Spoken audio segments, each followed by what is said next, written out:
Hey, we're here. Hey there. I was worried I didn't change your Discord reaction, and then I realized I have D&D this week. Yeah. And I'm not gonna have D&D next week. I'm so upset, dude. I'm so upset. It's all right. Consider this an opportunity to fully immerse yourself in the new system that you're making. I have. That's all I worked on last week, and I'm gonna continue it this week. Also, big news out there, sports fans. This is, first of all, episode 10 of Dumpster Delvers. Just You say sports fans? I don't know, man. I'm big people who like the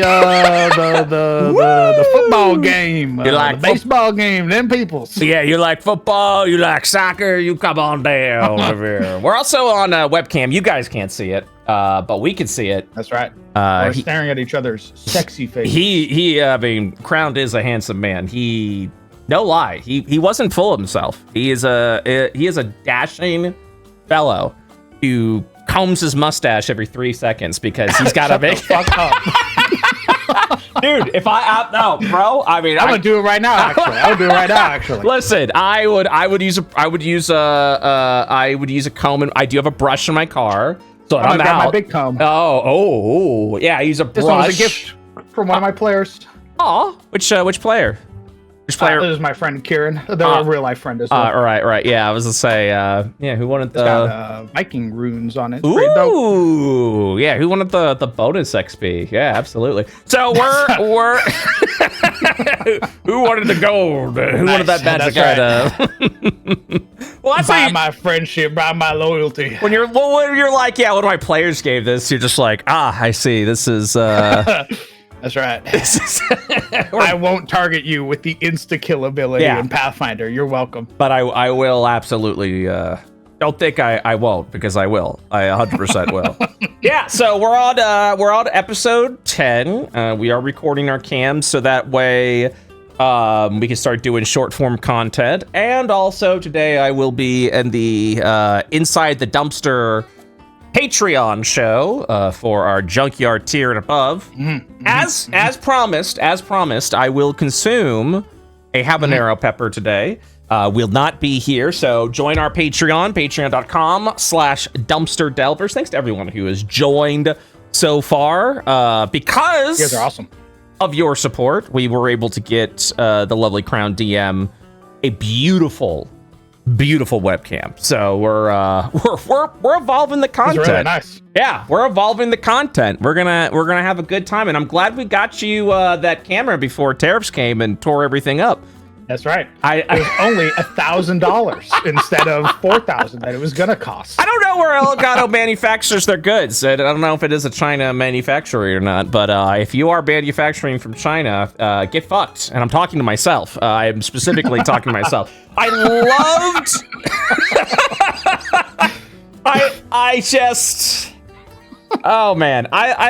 how I decided 2023. I was like, you know what? I'm gonna take a chance. I'm gonna take a risk. I'm gonna start my own publishing house. It's gonna be super pog. I'm gonna be very fucking excited about it. It's gonna be really fucking good. And then 2024, we released our first book. Everything goes great. Success. Manufacturing, yep, still doing well. I should be applying for like Ernie's or whatever the TTRPG awards are, but I'm not. I haven't. I don't know anybody, and I don't want to know. You know what I'm saying? I don't perceive me. Just leave the money at the door. You don't know me. Just leave the money at the door. I just want to no, but I feel like these are things I should be doing. I don't know, man. For me, it's not.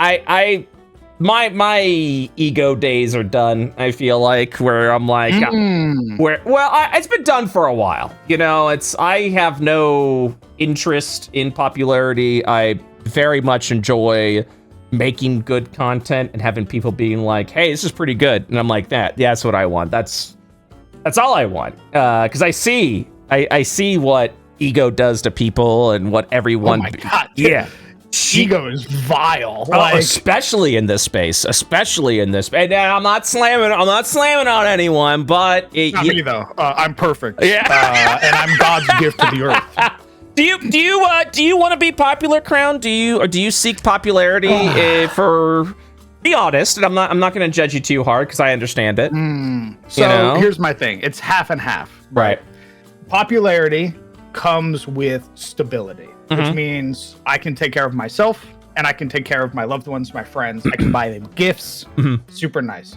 What I don't want, because I've seen it a lot, are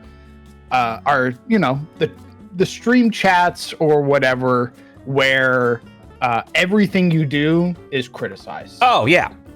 Like every action you take as a streamer, every action you take as a content creator, it's you have people that are there supporting you, and then you have this you have this crowd that exists purely to shit on you. Yeah, like, that is their whole bit. 100%. I don't want that. I mean, I don't know, man. Like, I don't think it's gotten that bad for me, but also at the same time, I don't care. I did care. I absolutely did care. You know, we talked about it a couple of weeks ago whenever we released a hardcore short and it's someone being like, this is not fun. I don't like it. I think actually I had a comment recently about the first emissary fight that you guys did during the Curse of Strahd game. Against Brocken. Yeah, and this person came and was like, that fight was bullshit, was not balanced, and you should feel bad, essentially is what the comment said. Because it's like, you know, you had the beholder dispelling and all this and just no, not good. No. And you're just like, whatever. I look at the tag that says hardcore next to the name and I go, all the time. All the what's the definition of that word? Well, and that's also an interesting. So this is the comfort that you can take when you kind of like get into that, right? The comfort that you can take is once you get to a point where no matter what you do, you're going to be wrong in someone's eyes. At that point in time, who fucking cares? Why even bother? Yeah, Why? I guess at that point, that's fair. Yeah, like genuinely, like why even bother caring at that point? If you're just gonna stress yourself out at that point. Yeah, if you're always gonna have someone point at you and be like wrong and terrible, you're a blight amongst all D&D. You're just like, damn. What am I gonna do? What the fuck do you want from me? What am I actually gonna do at that point? And there is something very freeing about that because we still got a good core of people. I love our session zeros and session ones now because I know for a fact going there's gonna be a batch of people who are gonna be like, absolutely, this is dog shit, and you're like, you're not the audience. It's not people who just get recommended the video and they're like, I've decided I'm gonna watch about 40 minutes of this and then leave a scalding evil review and then not watch it anymore. But I will. Yeah, someone in a short recently, it got flagged, so I didn't send it through. Someone called me a fascist furry. That was fun. That was a new one. That was new. What the fuck? Because I wear the ally flag. I wear the LGBT colors on me. And I do that. I used to do that. Like I would do the colors, and then I would just do normal robe, and I kind of flip back and forth. And then when it was Pride Month, I would wear it the whole month. But since our current political climate, I'm just like, I'm drawing my line in the sand now, and I very much use that flag as a deterrent of to get rid of just bigots and nasty, terrible. Exactly. So people see the rainbow, and then you just go. You know, you just get called the worst things in the world. But at the same time, it keeps them away from the community. I don't have to fucking deal with that. It's because you know where we stand at that point. And then if you come into my community and go, wait, he likes the gays, and you're just like, yeah, man. I don't know what to tell you, dude. You should have had everything. You should have fucking seen it. I look at the writing on the wall. Yeah, it was right there. It was right there. Yeah. So no, to me it is very much a invitation for those looking for a safe space and a deterrent those that are more ignorant. And oh my God, the ignorance. The goddamn ignorance, ladies and gentlemen. This week was a lot of fun. It was a lot. Oh baby. So I got to continue to watch a pissing match between China and the States. And again, my books are all manufactured in China, so I was really super pumped about that. Just being like, all right, let's see how expensive Fiendish Forge is going to be to produce. Let's see. We're going to find out. We're going to find out this week. And it was like 80%, 120%, 150%. It's just this constant dick measuring terror. And then, motherfucker, Wednesday backs out and goes, we'll hold off for 90 days on the tariffs. And then the market just rebounds. It just skyrockets. And I saw that and I was like, motherfucker's gonna be like, they're gonna try and take credit. They're gonna be like, green good. That was the whole point. You see this growth. We did it. We fucking did it. I told you. We fucking did it, man. I watched this like catastrophic plummet in Dow Jones, and I'm like, time to start looking at economics. I mean, this week was. I mean, it is your education. It was a very good lesson in how that the market responds to greed and fear. Those are the two motivators: greed and fear. And the moment you know that, you understand the market. So if tariffs get announced, market go down. Tariffs get back away, market go up. But the key thing is the market never fully recovers after the tariff thing. It goes up, but we're still pretty fucking low from when all this began. And of course, fucking Cheeto Man still wants to take a victory lap because he saw a number go up. He's just looking over there and he's just like, see? Art of the deal, baby! Art of the deal! I told you! Oh my God. And I think the funniest video I saw, because I finally understand it now. I get it. I'm so proud of you. Means. I'm so proud of you. All it took was the collapse of the United States. Yep, that's right. That's right. I think it was like one of those like Robin Hood type companies, the ones that help you with stocks. And it was like it was like a West Prince Bel Air, and it's like just trade whatever Nancy Pelosi's trading, and you'll be a billionaire. Like, well, we're gonna find out. I was like, I get it. We're gonna find out if that's actually gonna happen or not, because Dems are now might be doing an investigation because there may have been some insider stock trading. This may have been. See, okay, so the hope that everyone's holding on to right now is that Mr. Cheeto Man fucking did insider trading because he tweeted on his Truth Social that earlier that morning, now is the time to buy. Because the theory was he was going to announce at later that afternoon that he was pausing tariffs and that he knew the market was going to rebound. So essentially, he was giving the heads up to his followers. This is what the theory is.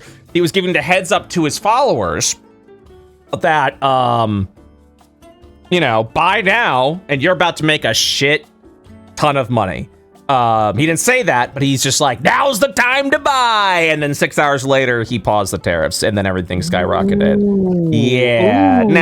Now, the reason why I paused on that, because you would have to assume that you'd have to assume Mr. Cheeto Man is actually smart to do that. And I just don't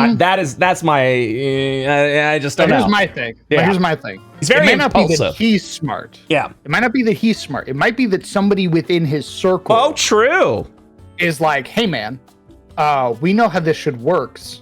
So why don't you pause the tariffs? Tell everybody. Yeah. Before you do, and then watch people just rake in millions. Yeah, and that was also another thing is like he was in the White House with his billionaire buddies, talking about how much money everyone just made.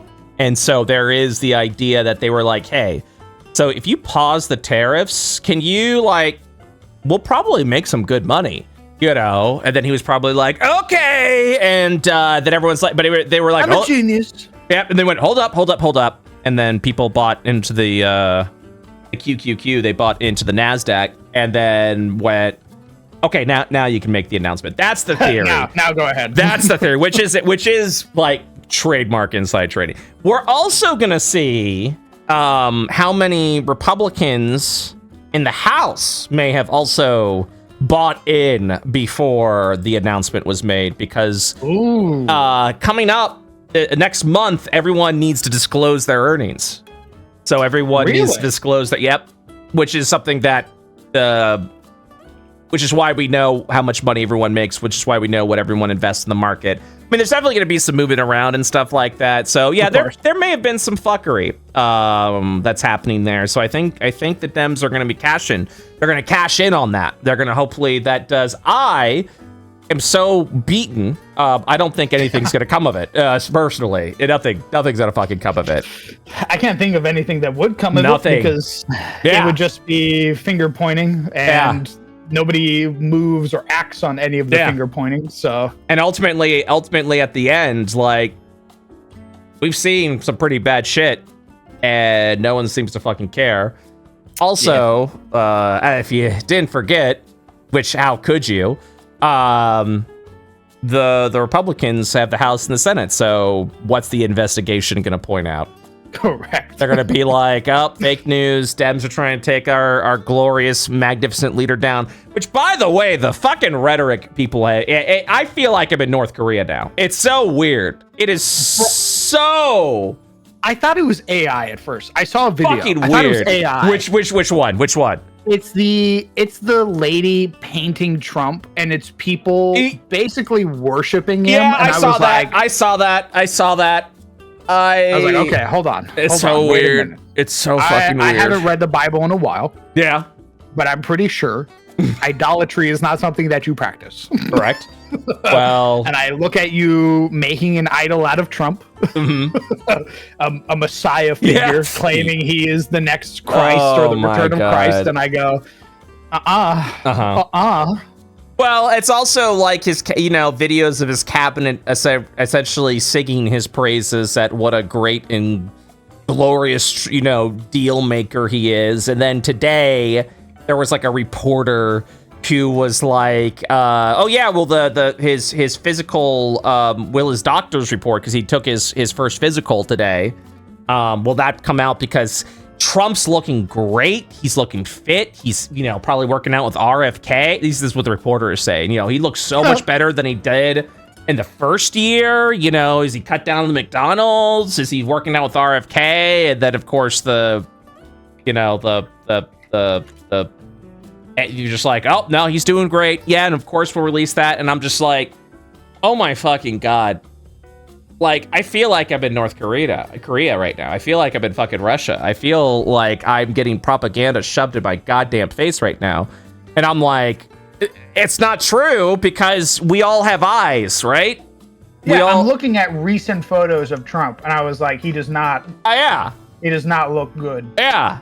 And so I'm just like, how can I be lied to like that when my evidence is just looking at him?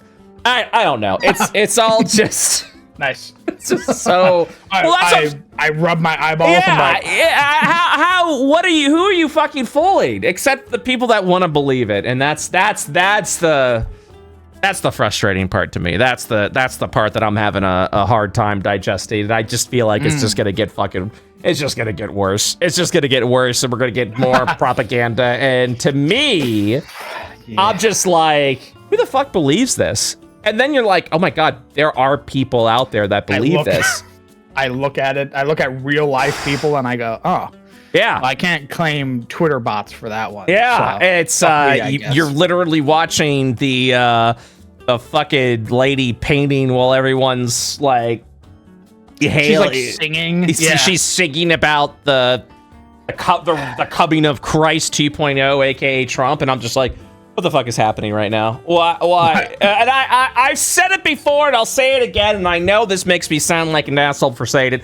whatever happens to us, we deserve it. It's the sad truth. It's the sad fucking truth. Correct. I don't want it to happen, but whatever does, there is a group of people that have fallen into such fucking hubris, and that we need a fucking wake-up call. And whatever that wake-up call is, it's gonna be bad. It's gonna be so bad because planes are falling out of the sky. Yeah, what was it? The tech CEO fell out of the sky in a helicopter? Over the past 2 days, we've had 3 reported plane crashes. Reported 3. Awful. And I'm just like, I don't want to go on a plane right now. That's all it's been this year, by the way. Yeah. That's all it's been this year. It's like every weekend, it's like, hey, by the way, Boeing did a report. 432 planes fell out of the sky. And it's like, you build those! You build those! It's dropping. What, the planes? The planes are dropping now. Fuck! We spent all of our money, all of our quarterly income to hire Agent 47 to kill the whistleblowers instead of building better planes. Oh, you will pay for it with your life. It's just also, so terrified. You can't. No. Yeah, there was a helicopter crash by the Houston River, which, by the way, I just love, I say sarcastically, all of the videos that are just so freely available on social media. I have seen that. I've seen that helicopter fall from 3 different angles right now. I have seen the rotors crash first. I have seen the helicopter flip and then hit down the Hudson. And I'm just like, oh my fucking God. I don't want to see that. It's a tragedy. I don't want to fucking see it. I don't want to know. Correct. Every tragedy now, you're gonna get about 8 different angles.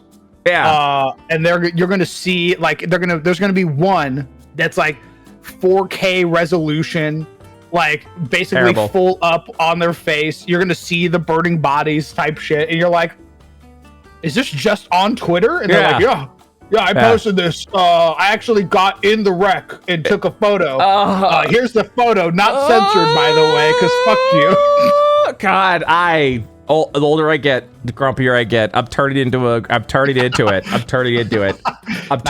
Well, okay, so on the plane news, teehee, we also had 2 planes kind of clip each other on the runway at Reagan, and one of the same day, by the way, and then one that's the fucked up part, and then there was like 6 House members on one of those planes, and I'm just, what are we doing?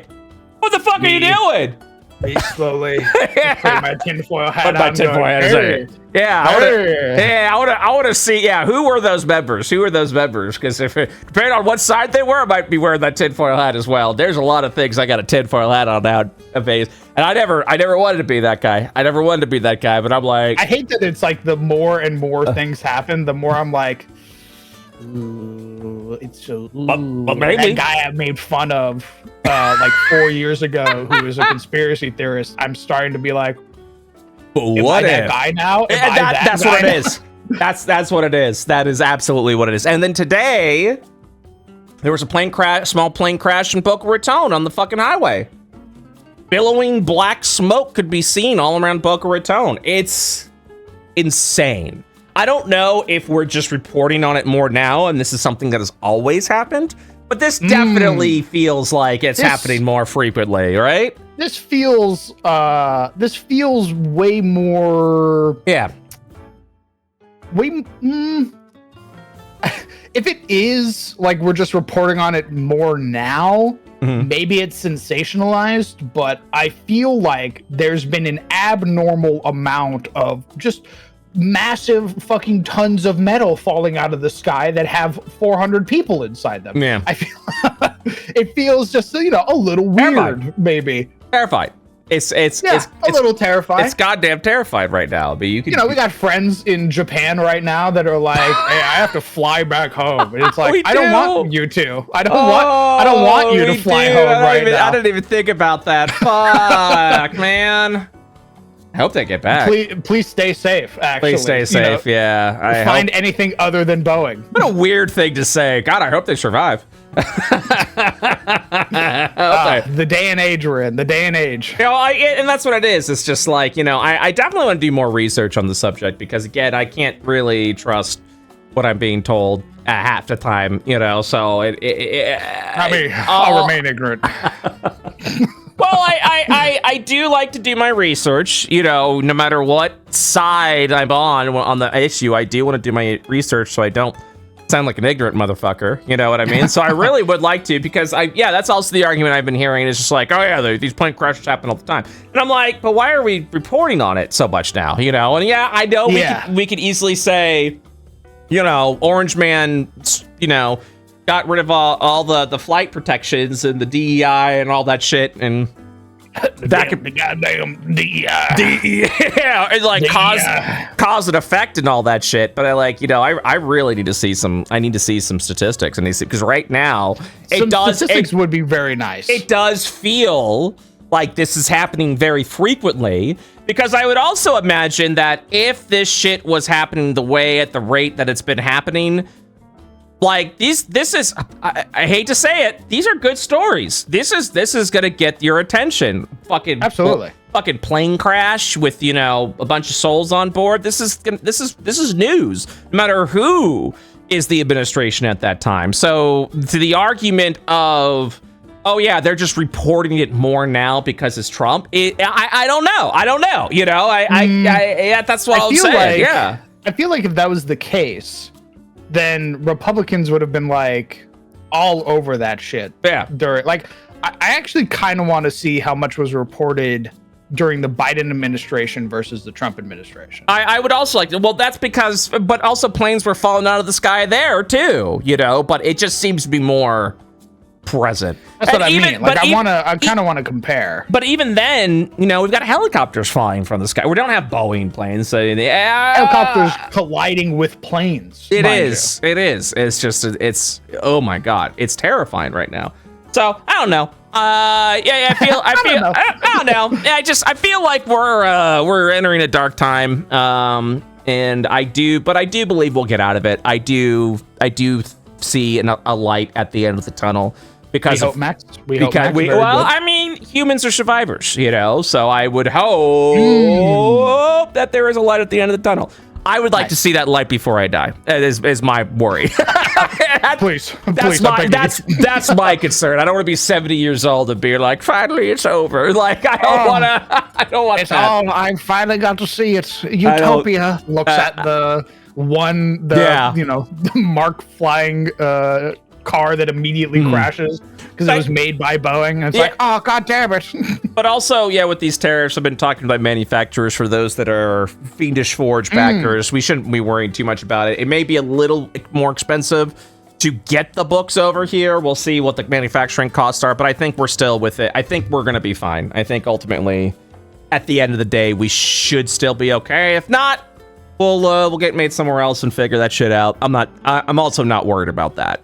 So it's we'll see. This is definitely an education for me as well. But interesting times. Interesting times we're living in. What? If let's say the tariffs did get out of hand. Mm-hmm. They're already out of hand, but go on. Of course. I mean, you know what I mean. More out of hand. Yeah, we just keep doing a dick measuring contest until we're 1,000%. Yeah, I gotcha. Correct. Yeah. What happens to the book as like a hypothetical? The book gets made somewhere else and it's a little more expensive, and more than likely I will take that hit. So I did seriously think about this. We're like, okay, like the moment Trump got elected, the first thing I thought about was the Chinese tariffs that were definitely going to be happening no matter what, because this man has a boner on hating China.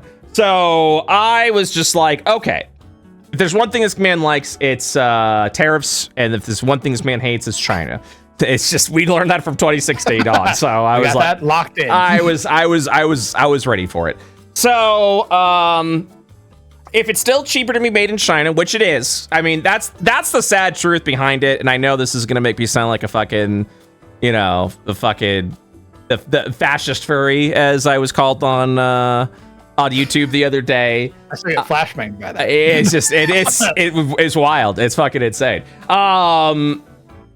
It's that it's still super cheap to make in China. I'm sorry. It just is. Because I was also asked, like, okay, what if we do stateside? And I was pretty much told, like, you are going to spend so much money to get it manufactured in the States. It's not even, it's like 4 to 5 times more expensive to make in the States.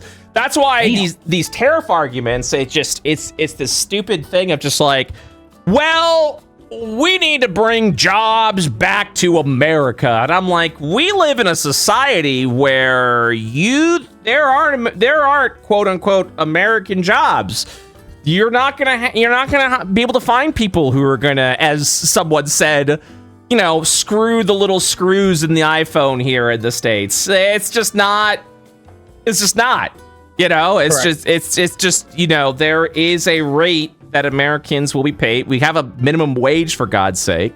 Federal minimum wage, which is good.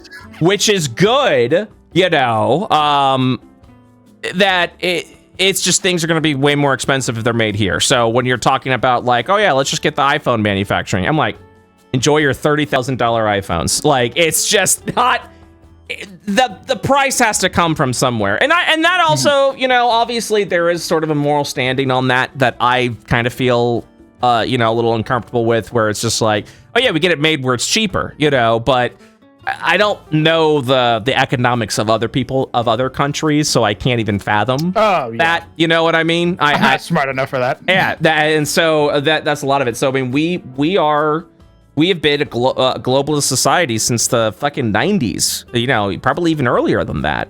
And so then to be like, no, we're not doing that anymore, and it's just like, well, Jesus Christ, man, this is gonna be. You're talking about. We're not built for this, yeah, brother. If you're talking about growing pains, we're about to fucking see it right now. That is gonna be rough, you know. And then, yeah, then I'm also seeing the argument for like, well, good, enjoy your coffee.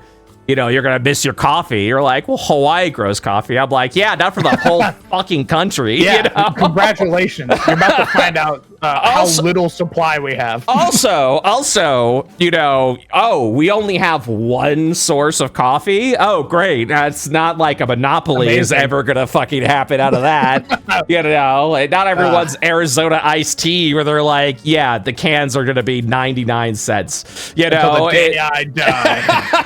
So that coffee company rubbing their hands, being like, I cannot wait to charge you $14.99 for a small cup of coffee. So we're going back small. I mean this. Yeah, and so we're going back and forth. We're panicking because we're tariffing everything to bring America jobs back to the States. And then randomly we go, JK, 90 days. We're gonna wait on that. And you're just like, I am at such a fucking whiplash. I can't. Stop playing with my emotions. I can't do it. And that's. What was it? What's her name? The press secretary? She's just like, clearly the reporters didn't read The Art of the Deal. Trump's a deal maker. And you're like, motherfucker jerked around the economy for the past week. It wasn't getting any better. It kept crashing. Everyone was begging, please stop. And then he finally went, JK, and then number went up for the 2 hours the market was open. It went up a lot because we lost a lot.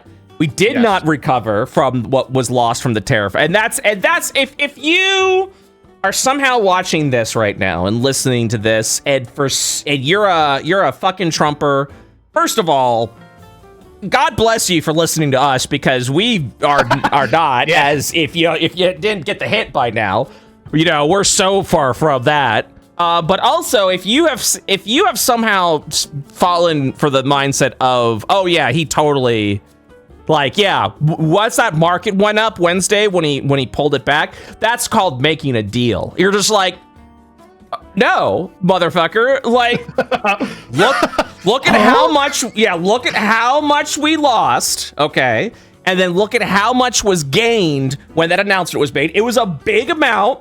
But only because the game was flawed, was rigged from the start, right? It was completely rigged from the goddamn start. And then the next day, guess what happened? Today was the only good day in the market, and that's because we didn't lose as much money. Correct. And by the way, I'm looking at the plateau that's here, and it's still on the decline. Yeah, we're plateau going. was like, yeah, we're going down. It's there. So I mean, like, I cope all you want. This man's gonna drive us off a fucking cliff. And I've said it before, and I will say it again. If for some reason this is part of a grand plan that no one has seen, and it somehow comes to fruition and become the richest country in the world, egg on my face. I will happily eat my words. I have no problem being like, well, damn, I totally got that wrong.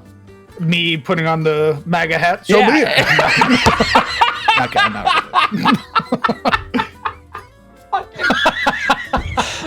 Just one day in my D&D stream, I'm no longer wearing the rainbow cloak. I'm wearing a raccoon with a MAGA hat. Like, guys, hear me out. I also was on the fence. Guys. No fucking way, dude. It's uproar in the chat. Way. Like, wait. Take me out. Dude, if that happens, take me out. If I become a Trumper, take me out. I don't want to be in a world where that's me. Huge. I will have the best you're gonna get from me is I'm gonna go, shit, I guess I really don't know what I'm talking about, and then I'll never talk about it again. That's as much as you're getting from me. I am not. There's no fucking way. Big dub for all the Trumpers out there. Big dub. Jesus fucking. We brought him around. Could you imagine me asking an artist? Yeah, you got a big old MAGA hat. Hey, Bird, I have a commission for you. Hey man, if you could pick a little red hat. Big, Make America Great Again across the chest. Right across the. Fuck, man. Just big emphasis on it. Could you? I mean, honestly, there is something really funny about people you never would see become Trumpers immediately become Trumpers at that point in time. Like, imagine like Matt Mercer just wearing a MAGA hat and won a Critical Role season 4 premiere. Rolls up, and he's like, "America's back," and he just says it in that calm voice, "America's back." Like, you're just. Welcome to Critical Role, where a bunch of us nerdy ass voice actors get together and support Make America Great. Yeah. Where a bunch of nerdy ass friends get together and make America great again. Like, oh my god. I feel like that's worthy of like a cease and desist right there. It's over. Like that's like we'll be hearing from Critical Role's lawyers. That is the day. Funny meme. Yeah, that's the day D&D dies right over there. Okay, now for the record, obviously. This is a joke. This is a joke. This is a joke. This is a joke. Legally, this is a wee, joke. Wee. This is a joke. This is a joke, please. It's a joke. It's a bit. It's a bit. Please. Fucking bit. Mercer, put the gun down, please. Jesus fucking. I'm sorry. Dude, it's just I like weird ass scenarios where you're just so fucking shocked it happened. I don't know why that's humorous to me. It's just funny. I think it's because it's some weird human reaction where we're like, oh my god, what a tragedy. And then 2 weeks later, the funniest meme you've ever seen in your life regarding that fucking tragedy, and you're like, oh no. Yeah. Full cope. Oh no. Full goddamn cope. Absolutely. Big fucking cope right there. Oh, speaking of cope, today, huge fucking announcement on the D&D space. Let's actually. Oh my god. Let's talk D&D. We did our dumpster talk, which is, politics is on fire, but right. God damn.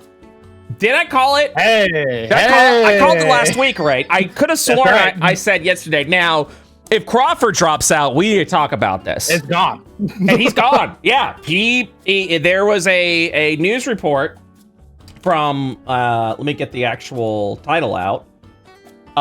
Let's see here. The same voices who mocked and criticized D&D 24 now pretending Crawford and Perkins have been done was always part of the plan. Oh, sorry. I'm looking at someone's response here. Huh? Well, it's a response to me, a response to you? Well, because I said, so Jeremy Crawford and Chris Perkins are leaving the D&D design team. Chris Perkins announced his retirement last week, and then there was a news article that came out today from Screen Rant about Jeremy Crawford also stepping down. He's leaving at the end of the month. And it's very strange to me. I'm just saying that 2 of the lead designers of D&D after D&D 2024 was released said bye-bye.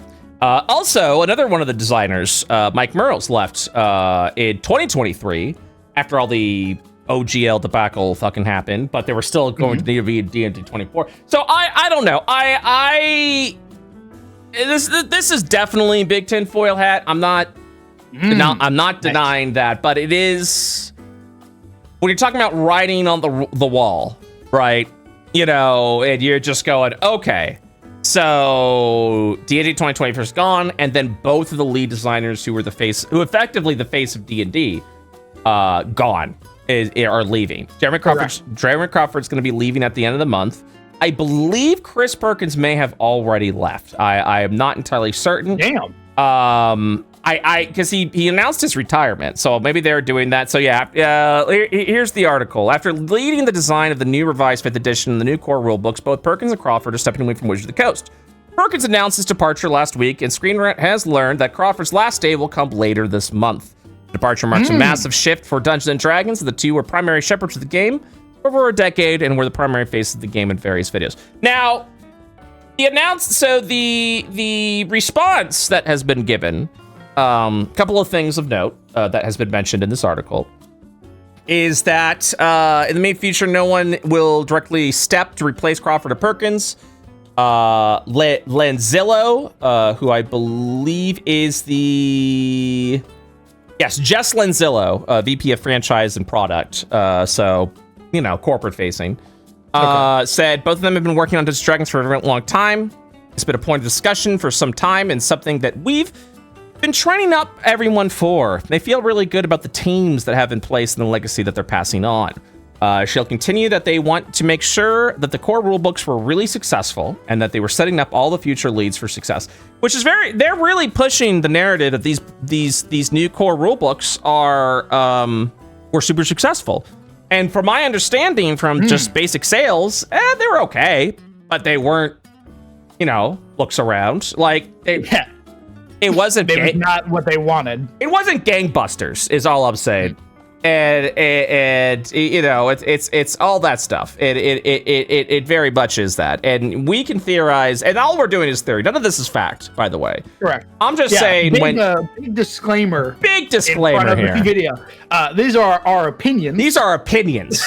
And these opinions these are not facts. Are very much could but mine are actually true facts. Everything I say is very true, in fact. It's just, I'm just saying from an outsider looking in, you know what I mean? It's just very strange that both have decided to leave at that point, and then it essentially was right after within the same month. Well, I'm sure they had been. To me, it felt like they probably would have left earlier if this new version of D&D wasn't coming out. You know, because they needed someone to lead the ship. You know, they needed, and if these designers left, right, and they released D&D 2024 without the face of D&D as part of it, I do feel like that would have been a bad look sales-wise if they're like, if the designers of D&D left while this new version was coming out. You know, they essentially weathered the storm, they navigated the ship, they got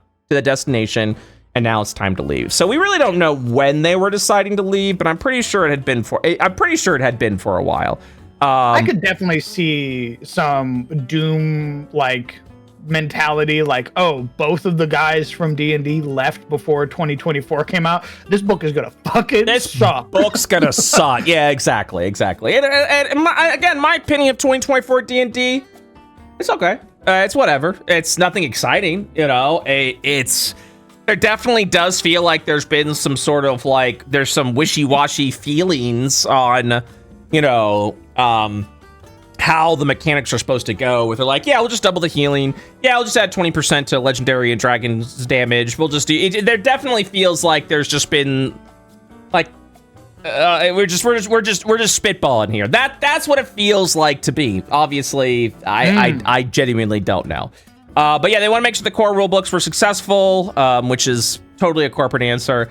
that has happened, and they feel really reassured that the folks in the place will be able to carry on. Of course, you want to make sure that you are establishing to everyone that everything's gonna be good. Thumbs up. Everything's gonna be fine. Please, yeah. Please. Please don't leave. I'm begging you. It was asked, Screen Rant did ask if it was a wider corporate move, and they said it's one of those things where you finish a major keystone creative project and you do ask yourself, okay, do I have the next one in me for right now? Do I want to do something a little bit different? Lenzillo said, I think any creative can identify with that. So that's not an answer. I do want to be very clear about that. That is a very much a non-answer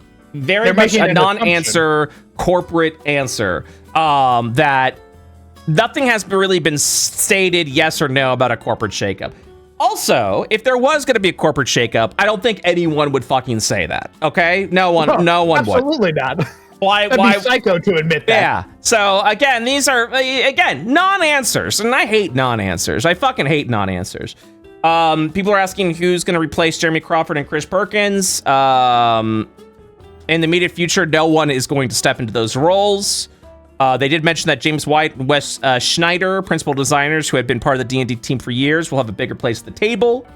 Which is like, I have no idea who those people are. Yeah, neither do I. But no slight towards them. No slight towards them. We're gonna obviously see some more of them in FaceTime. I'm pretty sure if I saw their faces, they would be recognizable because there are faces that I just don't know the names to. So I totally can see that happening. And we were. I mean, I don't know who the fuck you is. Yeah, and that's the thing is like we have seen more of the other designers step into like the camera rolls and things like that. So I'm sure we're gonna see a lot of familiar faces outside of that. Lenzillo also mentioned that other designers, including Justice Arman, would also have progressive leadership roles as well.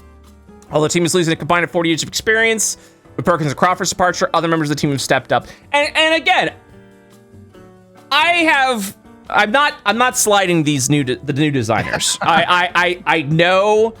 I could tell the designers have passions. They are absolutely passionate about what they do. I just don't trust the corporate side.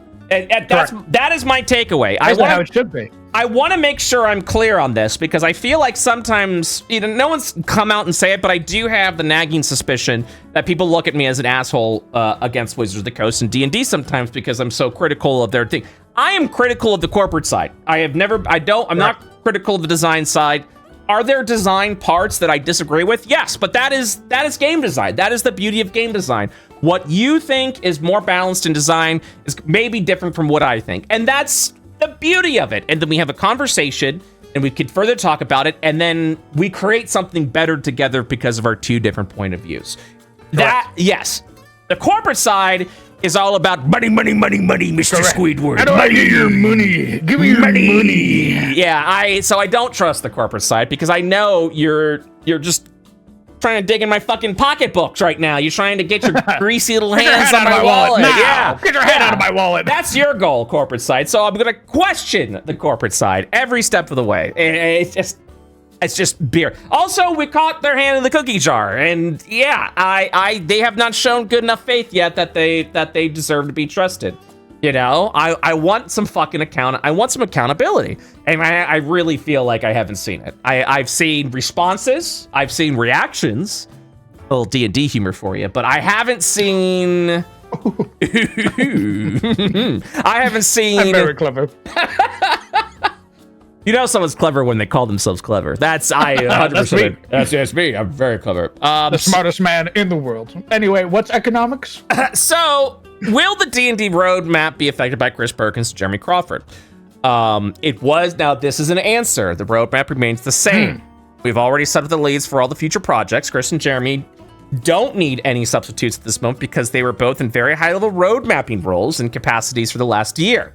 They've been helping us gather that strategy, set it together, help us figure out the correct casting for everyone on particular efforts. We feel really good about it, and we're really happy that they're able to contribute setting that up for the future. So Tinfoil hat. Yes, please. They wanted to quit a year ago. Yes. And we're told you can't. Yes. Give us the year. And just wait. Just wait until we're going to give you this roadmap job. Yeah. Which is basically a nothing burger. Yeah. so that way to show that you're part of it. Yep. And it gives us enough time to train up the dudes who are going to replace you. Yep. Yeah. I obviously don't think they were pushed out. I do think that and again, I hate theorizing with real people on the line. But I do genuinely believe this was their choice, that they did want to leave. It feels like it's their choice. Yes, now. I can't fathom the actual reason why, or if they just wanted to do so. And that's something that only they're going to be able to answer if they can answer, assuming that an NDA hasn't been slapped on that shit. We might not see an answer for a while, several years. For a while, unless for a while. So, and I'm sure there is an NDA slapped on. It's a corporation, it's a business. There would be. But yeah, the next book that's coming out is an Eberron book that's supposed to be like Xanathar's. It's so essentially another Xanathar's is coming out, but it's Eberron and Artificer themed and all that shit. So we'll see what. Right now, Mr. Crown DM is giving the thumbs down. Kill him. Gross. Kill him. Gross. Eberron. Yeah, you don't like Eberron. You're not a big Eberron head. You're not a big D&D head. You're a Pathfinder head now. Well, even before that, I think it's a similar situation to you, where you've had people come in and be like, Pathfinder, amazing. Swap to Pathfinder. Yeah. I've had people come in and be like, Eberron is perfect. And I've read Eberron, and I'm like, this is dog shit. Okay, so I feel like there's a difference between a system and a setting, where because I would be more slighted by someone if they came into my chat and was like, what is this, IO? Never heard of it. You should play Eberron. I would be more pissed at that. I would be way more pissed at that. But essentially, Eberron is D&D's newest setting, which is funny to say. Because Check's Watch, fucking Eberron came out in like the early 2000s during at the end of 3.5. It was like 2004. Yeah. Like Eberron is old. Let's get some new shit out here. You know what I mean? True. Eberron's. Eberron looks interesting. They got the cool little ring ships or whatever, and I like the Warforged. I think the Warforged is a neat race. I like the Warforged. I like the concept of the Warforged. NPCs. Yeah. Okay. I like the Warforged as NPCs. You don't like. Oh yeah, that's right. You don't like Warforged as PCs. Correct. What reason is that? I feel personally that it deprives a character of like things in the world. Okay. When you don't need to breathe. When you're immune to poison, when you don't need to eat, when you don't need to sleep, you have basically deprived yourself of like several RP opportunities and things in the world. And you could say, oh, but me being immune to those things gives me RP opportunities. It doesn't. You get to do that once. You get to do that one time of being like, I'm immune to it. And then it loses all of its luster. Why don't you just replace it with another like obstacle that humans would never issue? Maybe you got to oil yourself up. Maybe you've got to, Okay, well, we're getting into homebrew. Obviously, I hit you with the fucking rust monster, and suddenly you're no longer. Well, okay. So I see you're saying like, for me, I never see the issue, and the reason why I never see the issue is because exactly what you said. I'll just homebrew it. I'll just homebrew the solution. I'll just add something in there that will make it a little more interesting. I remember doing a Warforged story where the Warforged were being taken over by like this central collective that it was essentially weaponizing Warforged into an army. So I mean, there are definitely fun stories and different obstacles that you can find with that. If you're just talking default, for me, it's just more of like. I'm looking at this from a clean plate. I'm looking at this as from a clean canvas, and then adding shit in from there, and finding the narrative and finding the story there. Because if I was just gonna take the default, everything sucks. Everything's gonna be boring and dumb and dull, And True. It's just fucking snore fest, you know what I mean? So like that's my argument for it. But also at the same time, I totally get where you're just like, yeah, setting's not for me. I just don't like it. I don't need to sell you on a reason why I don't like it. I just don't like it. And I think that's I personally think that's a good enough reason. If you just you don't vibe, you just don't vibe with the setting. That's okay, because like, why would you ever run a game in a setting that you just don't have the vibes for, Correct. Also, my big thing is I haven't had it to that degree where they're like, oh, your setting, gross. You should play like an actual like written setting. I haven't had that, but I have had people be like, I've had people come in and be like, oh, this is all your stuff. You should look at these books for like guidance, basically, like how to write your setting. And I'm like, no. My setting's gonna be hodgepodge and it's my media setting references because it's mine. Like your setting is Elder Scrolls Darkest Dungeon. Mine is Final Fantasy. That's just correct. It is. Correct. There's nothing wrong with that. We take inspiration from media, and we hope someday. You hope someday someone will do the same with something that you created, and then the cycle of creativity moves on and continues to progress. There's nothing wrong with that. There absolutely is nothing wrong with that. Oh man, but yeah. So we're gonna see what happens. I said I think there's gonna be a shakeup here in D&D soon. There might not be. They might continue with this 5-year plan if it continues to make Wizards money. I am getting curious if Wizards is going to continue to make money, or if they're going to start to pivot if they are not making as much money as possible. Now, I don't know, because like obviously there is a personal bias when it comes to Wizards of the Coast and their corporate facing, and the decisions that they have made towards 2024 D&D are things that I'm personally against, specifically the lack of homebrew and the lack of game design rule, which is that's me, because I mean it's a big thing. It's a big thing. Like, it's a big thing, and I've probably said it every week at this point. I'll say it again.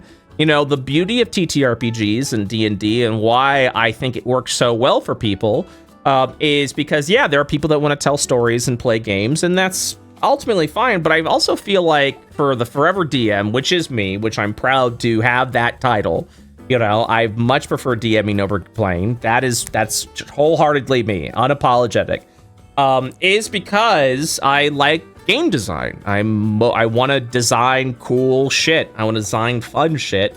And D&D was that outlet. And when you take away the tools to design, and now I got to reverse engineer everything. And you made my life twice as hard, if not 3 times as hard. Yeah, you're just making it difficult for me, because it's not going to stop me from doing it.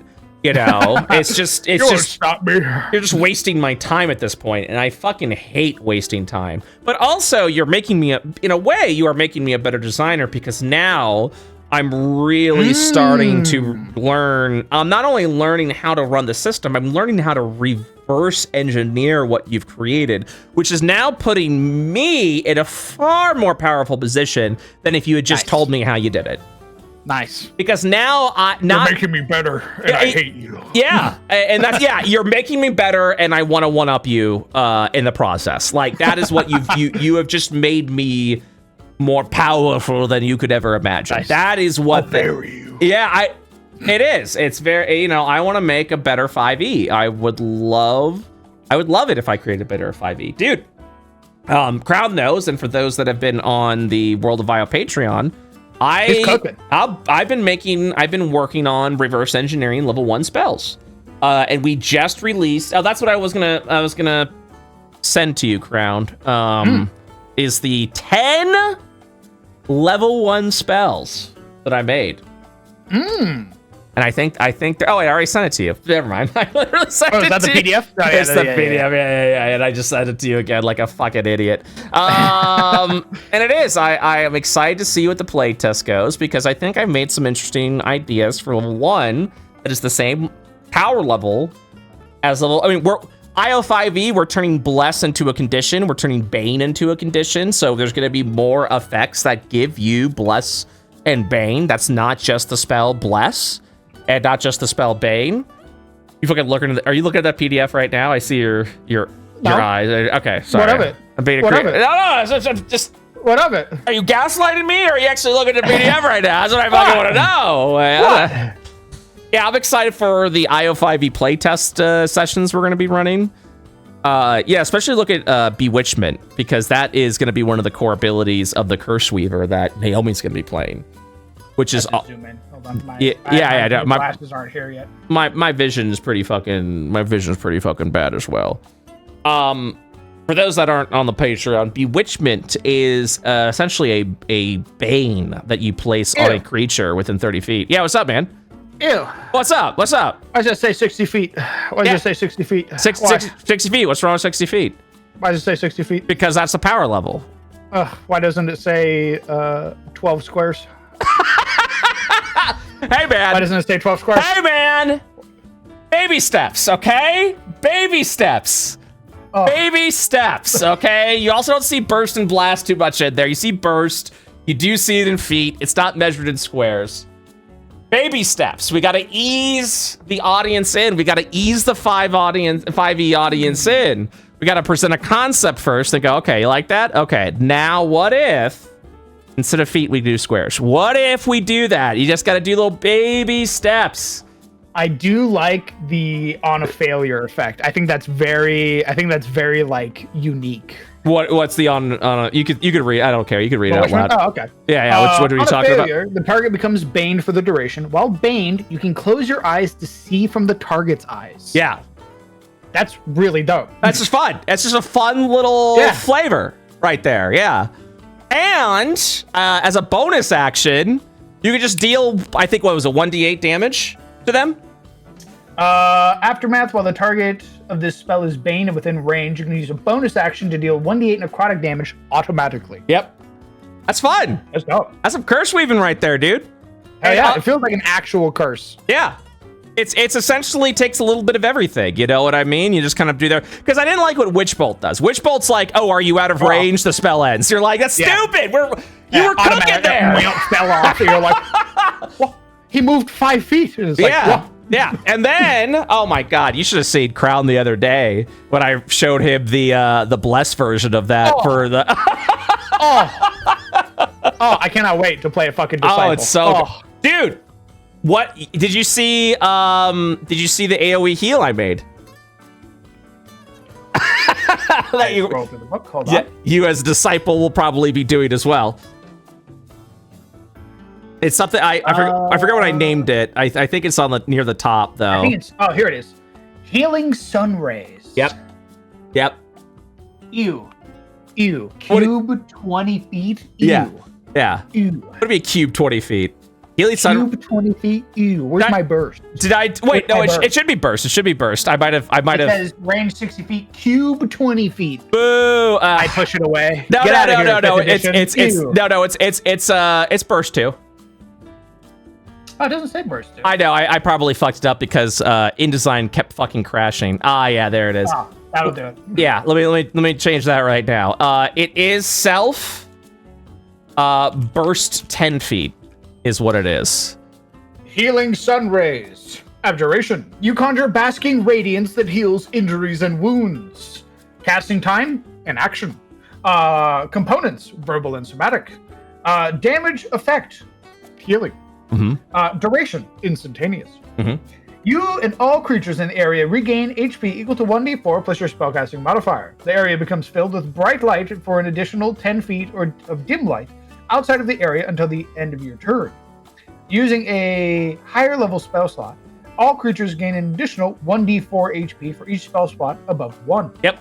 So I go praise the sun. Yep. Like Dark Souls. Yeah, you go praise the sun.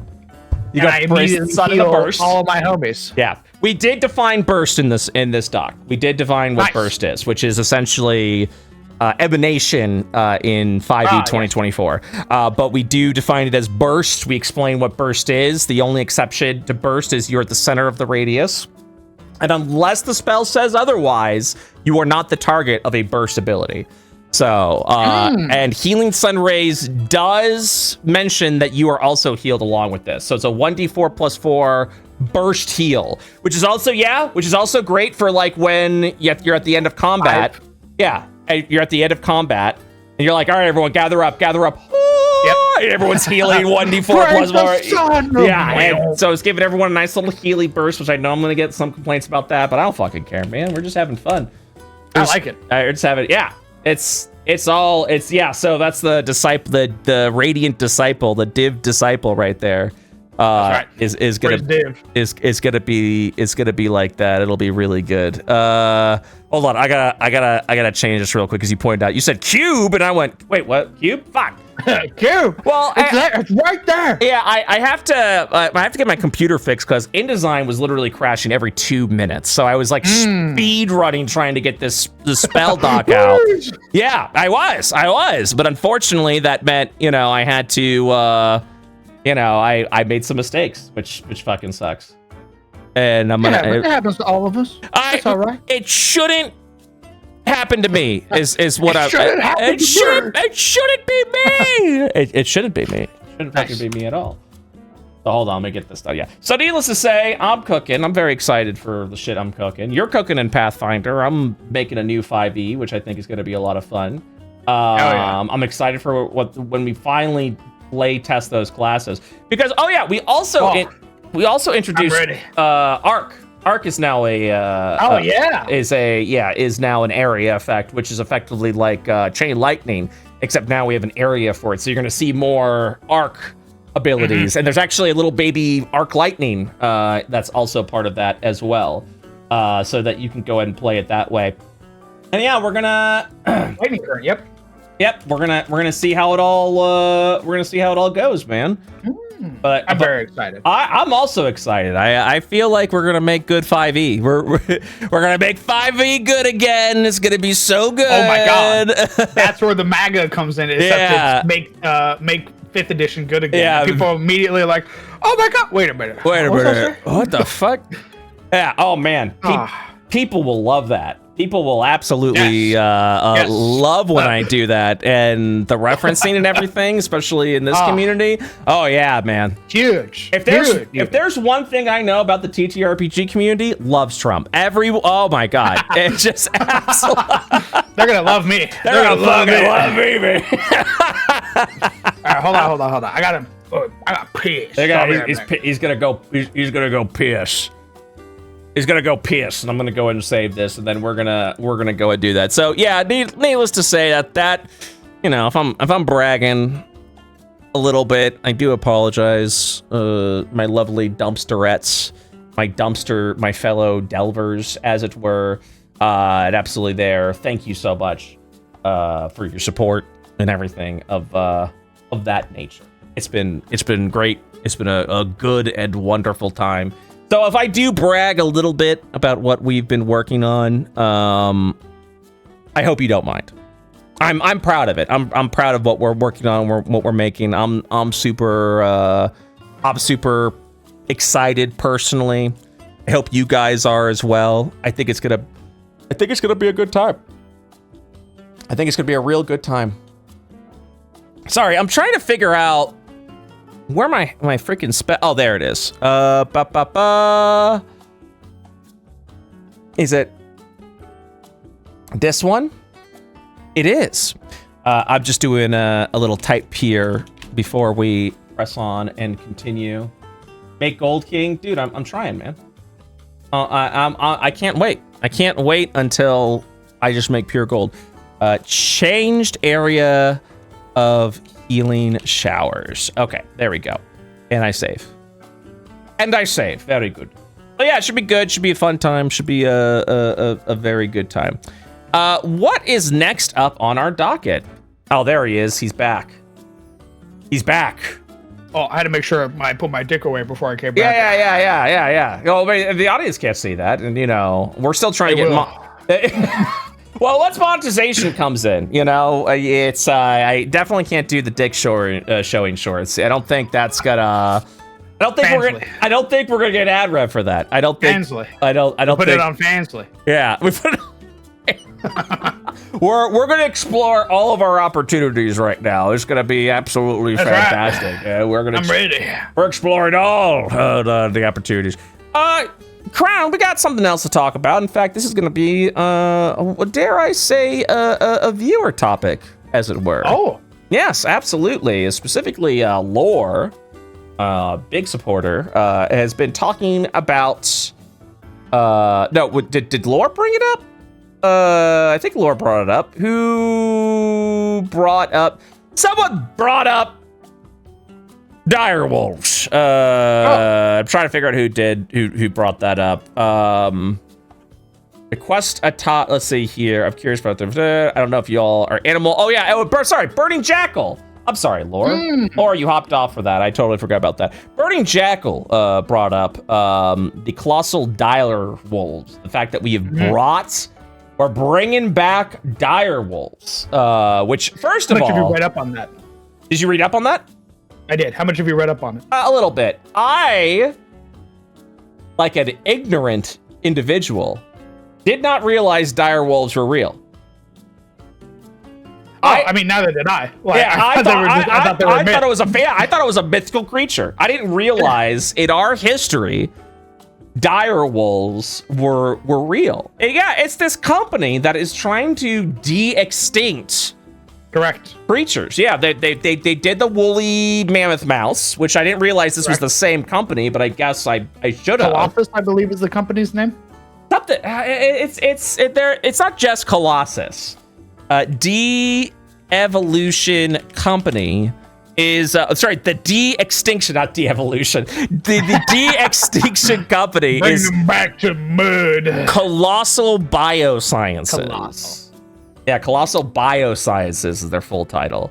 So yeah, from what I read, yes, please. The way that it worked was we took gray wolves that exist in the world right now. Yes. That share like 99% of the DNA. Like that. And then they basically edited their DNA and fixed like 14 or something different markers inside their code, like the genetic code. And basically made our version of dire wolves, because you can't de-extinct a creature. Right. So we have made a new version of the dire wolf as accurately as we can. We make a new creature and say, close enough.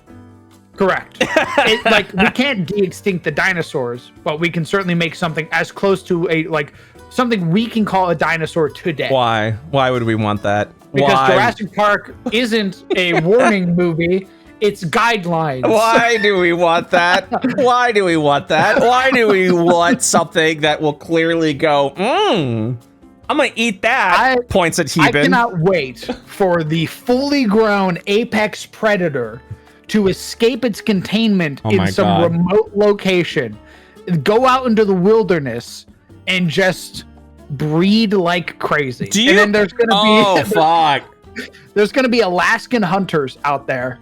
Wandering around, and they're gonna find a dead moose, and they're gonna be like, "That's what did that? What did that do?" Massive 900-ton dire wolf watching them from the forest line goes, "Hey," and they're like, "Oh." They shoot it. It does nothing. I want to know, how big are these things going to get? How big did dire wolves get? They're already bigger than their gray wolf counterpart at the age that they're at. By how much? So for the age I don't remember the percentage, but for the age that gray wolves, like at that age for gray wolves, they're already bigger than the gray wolves. Their skeleton's bigger, their jaws are bigger, they're muscular, like their physique is bigger at that age. They're gonna be huge. Oh my god. And it's gonna take one bleeding heart environmentalist to go out there and be like, I'm going to free the dinosaurs. And they cut the wire and the fucking apex predator goes, thank you, and then rips their face off and then just runs out into the wilderness, and they're gone. Fucks another gray wolf, and then it's done. It's over at that point. It's over. It's crazy. Jesus Christ. Why? Why are we doing this? Why? Because hubris. I guess We've had it too good for too long, apparently, and we're just. I am God, says the scientist. Fucking invincible, guys. It is like there's been so many times in this world where I look at something and I go, did we really think this through? And then something else will happen that will have me ask the same thing, and then I'm just over here. Maybe we're dumb. Maybe we're just dumb. Maybe we're dumb. There's a moment where we sort of have to look back and realize that all of our struggles aren't something that we had to experience in our right now. Jesus. So the struggles of my ancestors aren't something I have to deal with in my day to day. So I don't possess the skill set. We do forget. Correct. Oh my God. I mean, that's correct. I hate to circle back around to politics, but I mean, that's what we're at right now with this tariff situation. It's been a century, close to a century. Fuck it. Let's give it a go. Correct. Let's try again. My great-grandfather who tried to warn me, and I go, oh my God. And I push him down the stairs, and I go, I know better than you, Grandpa. And then I proceed to do the same thing that he did 90 years ago. Grandpa, you were on horseback, okay? We got cars now. We got plates. Yeah. What do you mean What do you know, Grandpa? What do you mean another plate fell out of the sky? What do you mean, dude? What do you mean? Grandpa, I'm pretty sure I know better than you. I went to college. Oh my God. The one story I tell people is when I asked my grandmother when she was alive, she was in her 90s, like 90, maybe 89 when I asked this question, and it was with all the Trump bullshit. I went, Grandma, you kind of saw World War II and all that shit, and as a kid, dealt with Hitler and had to escape Mussolini and to get over to the States, before it got real bad in Italy. You've seen some shit in your life. Hey, all this that's happening right now, I think this was during Trump's first term, actually. I said, all this stuff that's happening right now, is this like the worst it's ever been? Like, I was looking for like a no, like, I know you think it's bad, and it is bad, but we actually had a lot worse when like Hitler was in power. That's what I wanted to hear. Mm-hmm. And then she thought about it, and she's like, this is the worst it's been in my life. And I'm like, fuck. Fuck. Just staring at Grandma. Fuck. Oh. God damn it. I see. Damn it. I swear I just wanted that light at the end of the tunnel. That tiny bit of assurance. I just wanted my Grandma's like, don't worry about it, sweetheart. Yeah. Everything's going to be okay. She goes, no, it's bad. No, it's bad. Real bad, actually. This is the worst it's been. You should panic. And you're like, what? She lived through Hitler. She fled Italy. Mussolini. She goes, and it's bad now. This is the worst it's been. Good luck. Fuck. I wanted my hubris. I really did. I really wanted it to be like, oh, like it's bad, but we've been through worse, and we got no.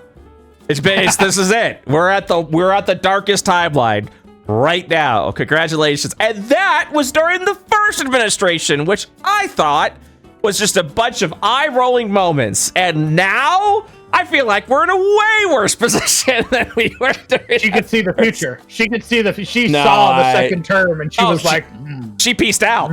She fucking pieced out. She died that month. I'm not, like, I know that's dark and morbid, but I'm just saying, like, there is something kind of, like, funny where, like, oh my God, where, like, Trump gets reelected and my grandma just goes, nope, not doing that again, and then pieced the fuck out. And then she literally did the meme where she threw up two fingers and then vanished from the world. That is exactly what happened. That is exactly one of the last coherent thoughts I got from my grandmother was when we were watching The Tonight Show, and she went, "Who are they talking about?" And I went, "Matt Gaetz, Grandma." And then she just gets a sour face and goes, "Yeah, I don't really like him." And I'm like, "Oh, yeah." And then understood. She went, "My father was a diehard Republican, and he would not recognize this party." And I went, Yep. Okay. Cool. Oh, well, awesome. Wonderful. oh, Yeah. goodness gracious. And then she pieced out and then left the mortal coil like that. She went, I'm done. I'm done with this. Good luck. Godspeed. Bye, grandson. It's up to you now. Hope you live through it. If not, I'll see you on the side, honey. Like it's just Grandma. no, Oh.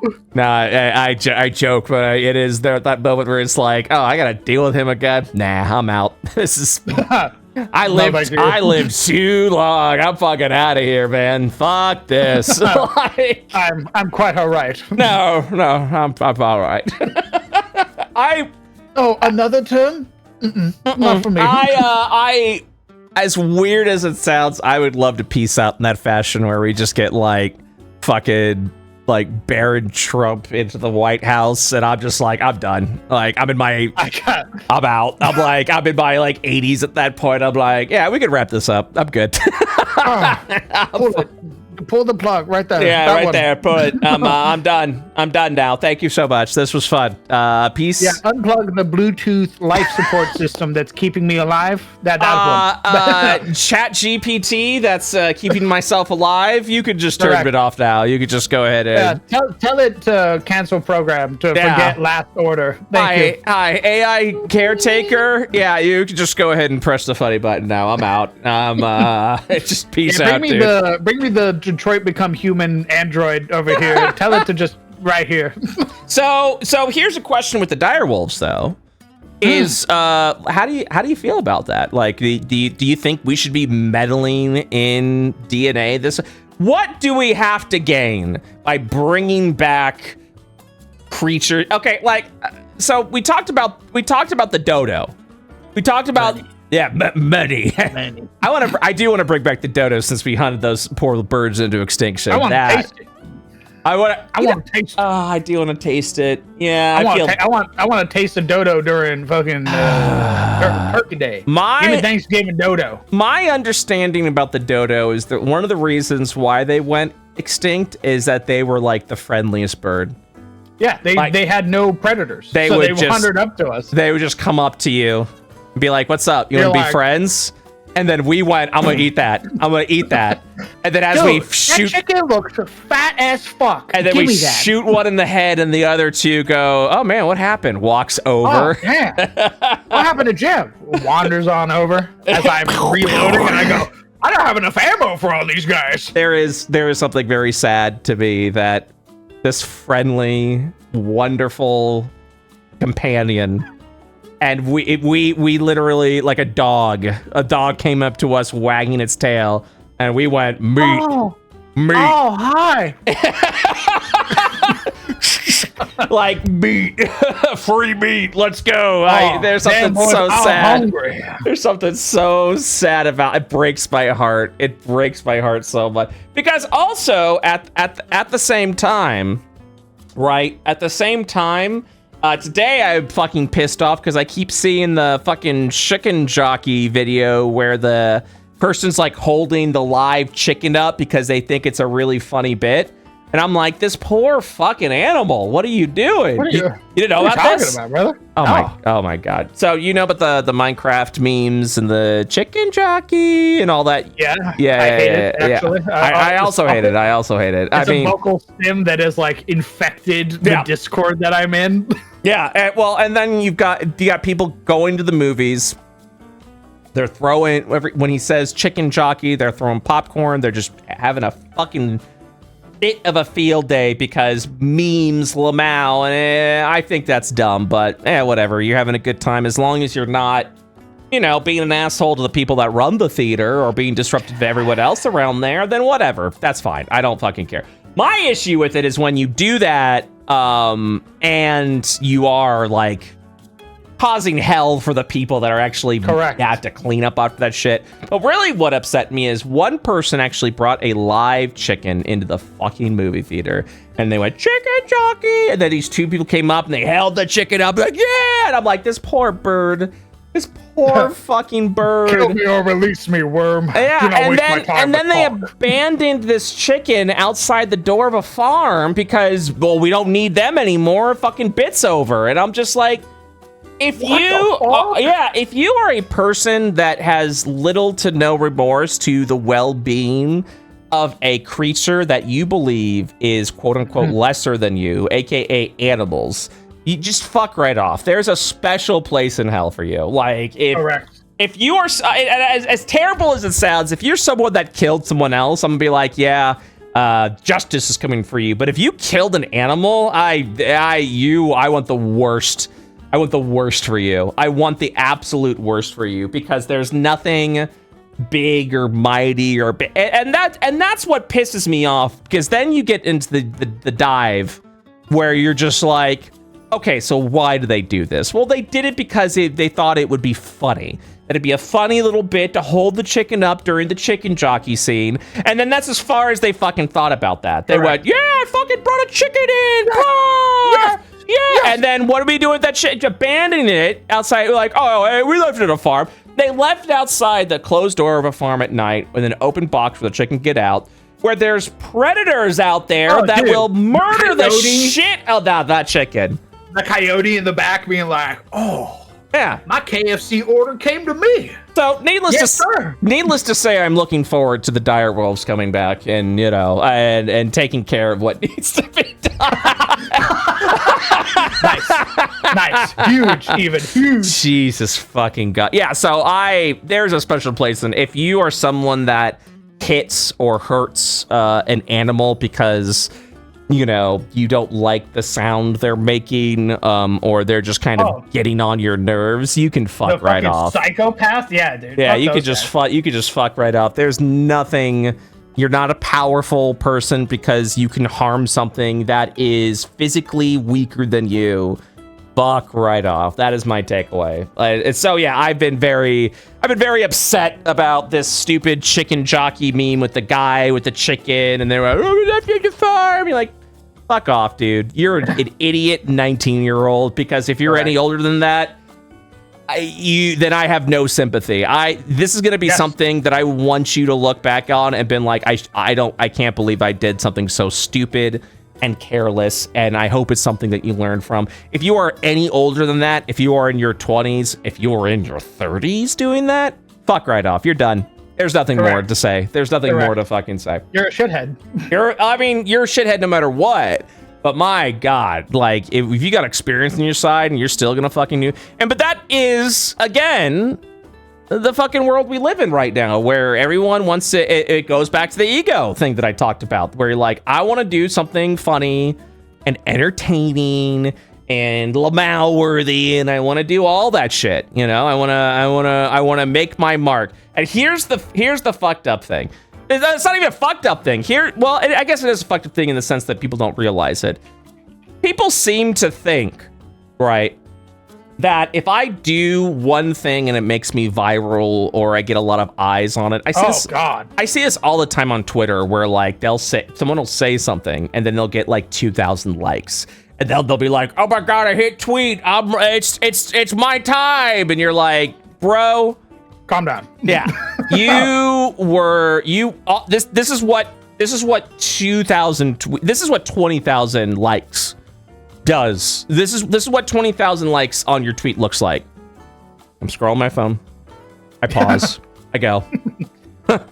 And then I click the like. That's all it is. Correct. And then I move on with my day. You're forgotten. I will never, you're out of my brain. You're out of my brain at that point. I will never, unless you somehow pop up again because you, oh my God, post another hit tweet, in which case, okay, now you're doing something. But people seem to think that, if I just do this one outrageous thing, I'm in. Yeah, I just got to keep getting wackier and crazier. And it's just like, no, you're just a fucking idiot, and I'm going to forget you.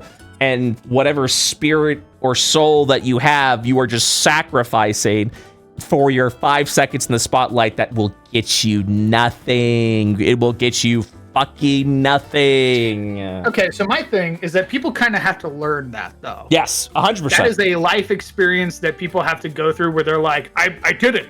Yeah. I'm viral. Yeah. And then they realize immediately afterwards, like, no, dog, you're like a great majority of artists out there who are hit single artists. Yep. You have one song that's really good, and then you try again. And yours was a tweet. Correct. So you're not even in the same fucking category. Yeah, you're nowhere near that. You're tweeting on a social media platform where the only reason I saw your tweet is because somebody I follow liked your tweet. That's it. That's the whole reason. Yep. You didn't reach me through your own strength and efforts. Yep. The artist I follow liked your tweet and brought it to me. Yep. And it's the same. I try to tell people this because I've had a couple people, which has surprised me. I've had people come to me and be like, I want to start streaming. How do I start streaming? I'm like, you don't. You don't. You want to know how I started streaming? I have a silver fucking spoon in my mouth. Yeah.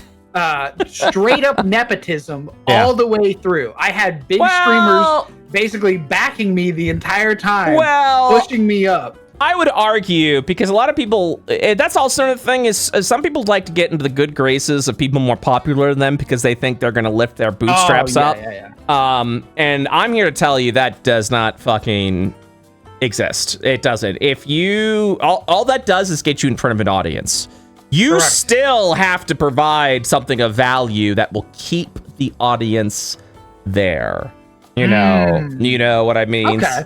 So that you just because you are in front of someone or you have been fortunate enough to be in front of a larger audience does not make you successful.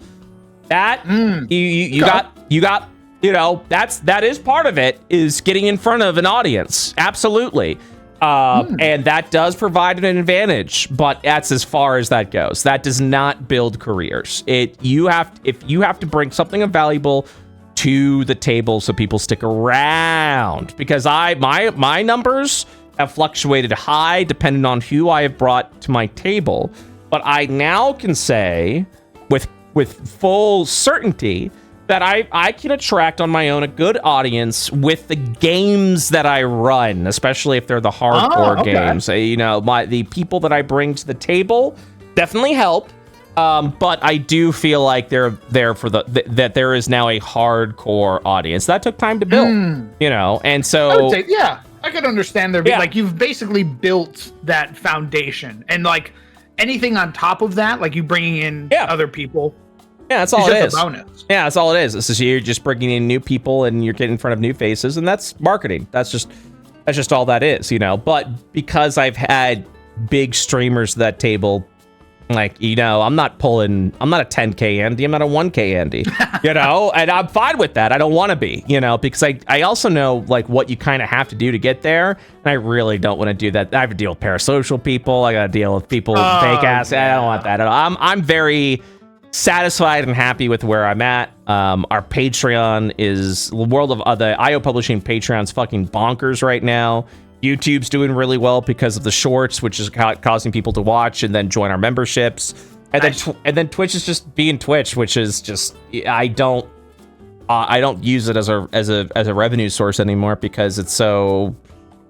There's other ways you can support what I do and get a better value for it than dropping a $5.99 subscription on Twitch for a couple of emotes. Yeah, so I totally understand that. So it's I mean that's all. Just be proud of. The only thing I'm proud of what we've built. I'm very proud of what we've built. A little history, which I know I've talked about before. I have a YouTube play button, my Brett Ultimus YouTube play button that I got about 20 months into my career. Very excited to get my Brett Ultimus channel to 100K so I can get my play button. But what I did to get there completely just wasn't worth it because I cashed in on a trend, and then I built an audience on that trend, and then I didn't want to do that trend anymore.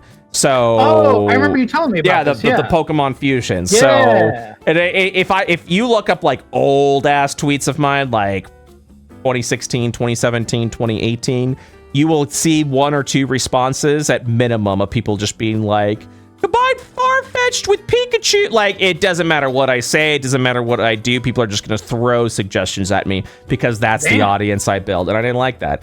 Meanwhile, so I got the play button, and I felt empty. I was very much of the mindset of like, once I get my play button, Like the career, I'm locked in. I'm locked in. The career begins, and I felt empty, and I felt like I just kind of looked at it, and I was very happy to have it, but I still felt very empty from it. Like I just felt like this isn't giving me what I was hoping it would give me.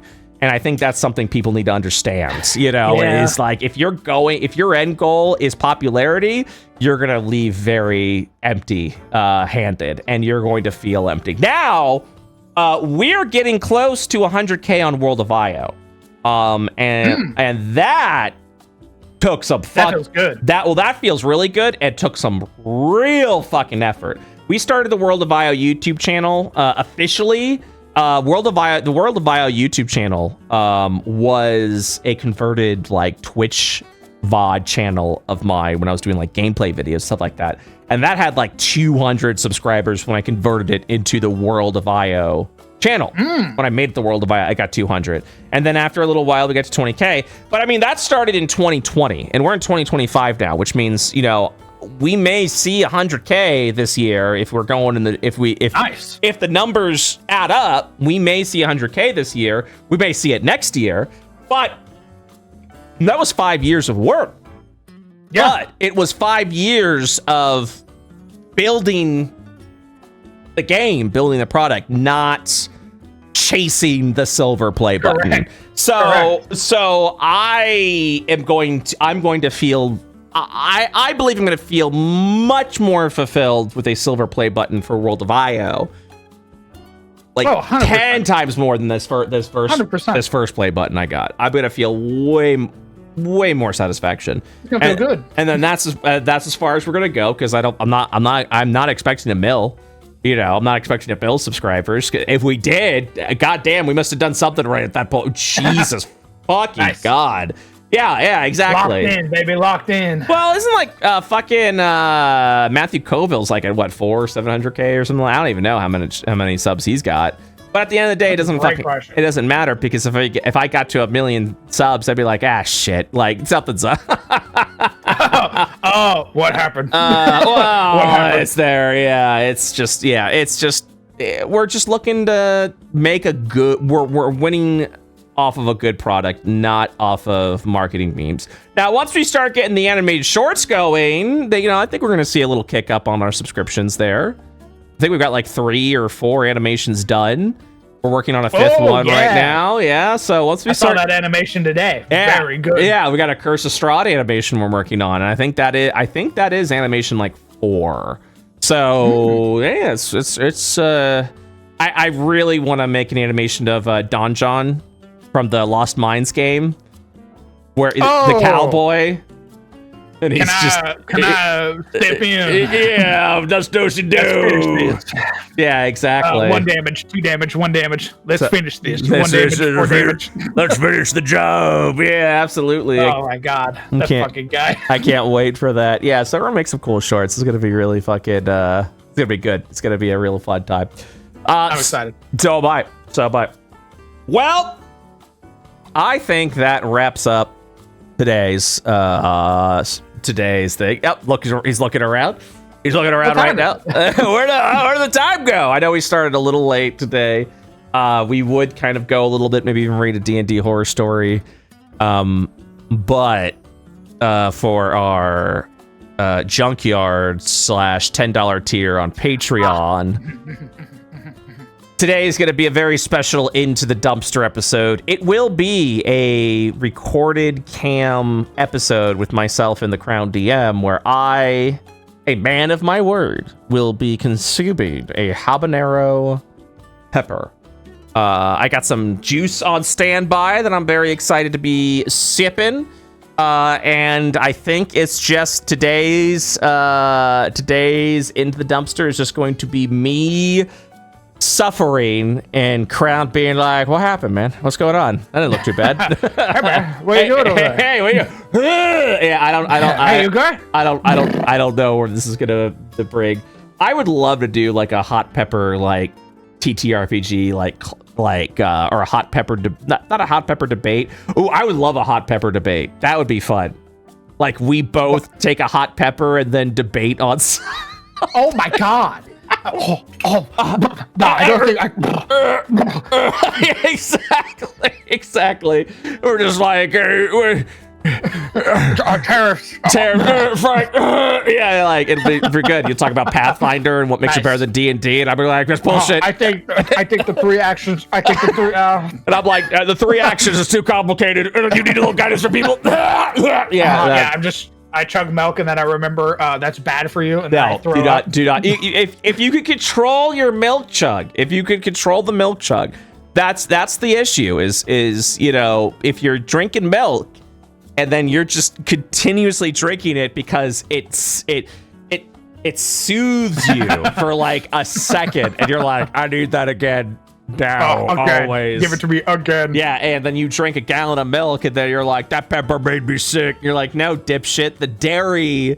The amount of dairy you gallon consumed of milk inside of my short stomach period of time is what's making you sick. Correct. No, I got some strats. It's not going to work, but I do have a couple of strats. I got a couple of drinks here. I'm going to be doing none of it dairy.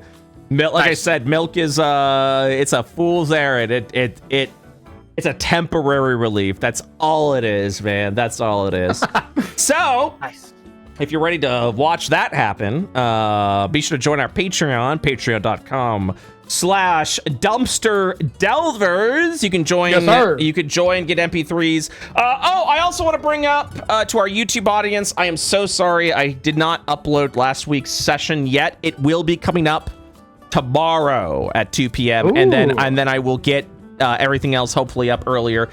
This week has been a very busy week, even though we didn't run any games. It's been I've been kind of a little behind on everything, so I do apologize for that, but we're catching up. Last week's episode will be up tomorrow. I'll try to get this episode up earlier than we usually do.